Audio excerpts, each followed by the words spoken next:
الله أكبر. الله أكبر كبيرا والحمد لله كثيرا.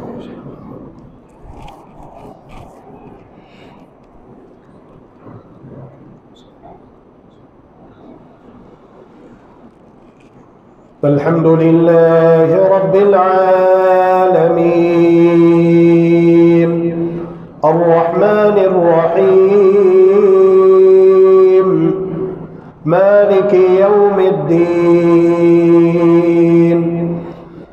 إياك نعبد وإياك نستعين اهدنا الصراط المستقيم صراط الذين أنعمت عليهم غير المغضوب عليهم ولا الضالين آمين.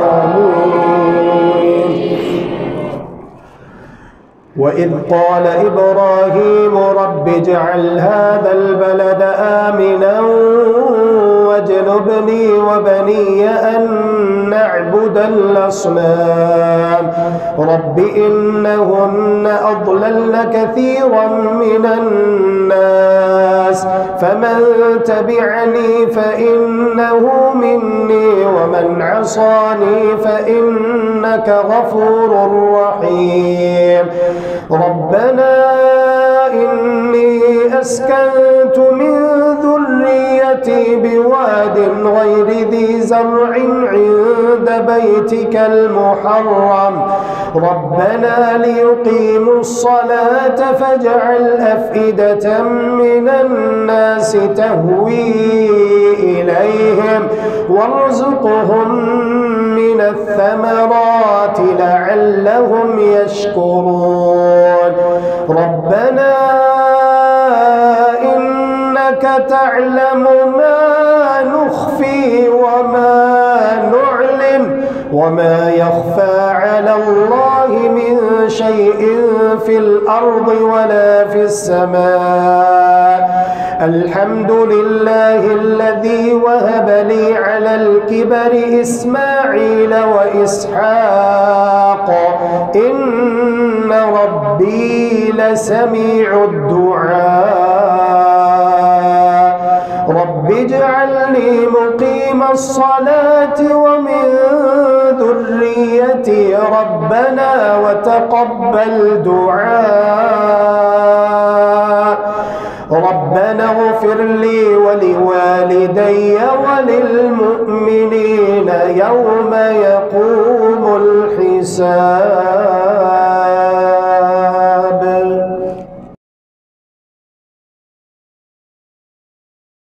الحمد لله رب العالمين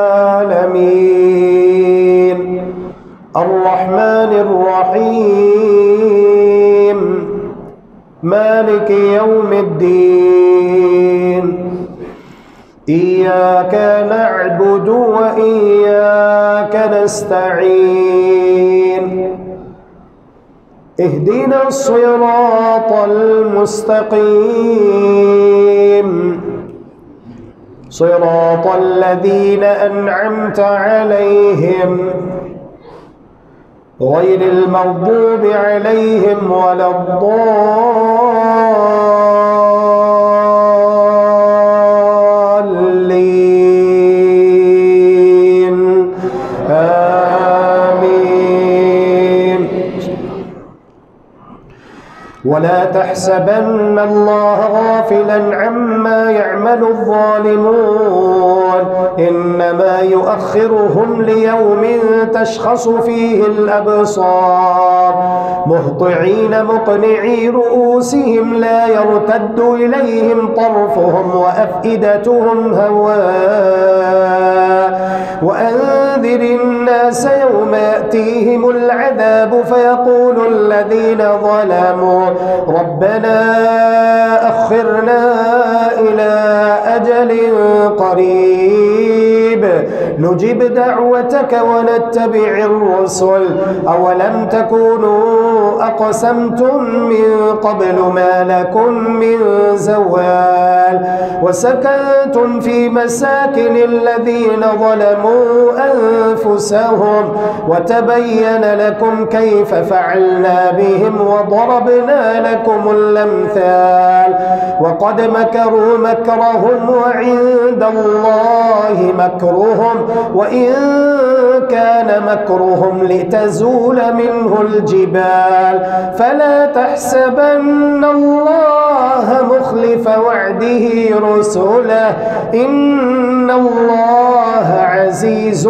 ذو انتقام يوم تبدل الأرض غير الأرض والسماوات وبرزوا لله الواحد القهار وترى المجرمين يومئذ مقرنين في الأصفاد سرابيلهم من قطران وتغشى وجوههم النار ليجزي الله كل نفس ما كسبت إن الله سريع الحساب هذا بلاغ للناس ولينذروا به وليعلموا أنما هو إله واحد وليذكر أولو الألباب.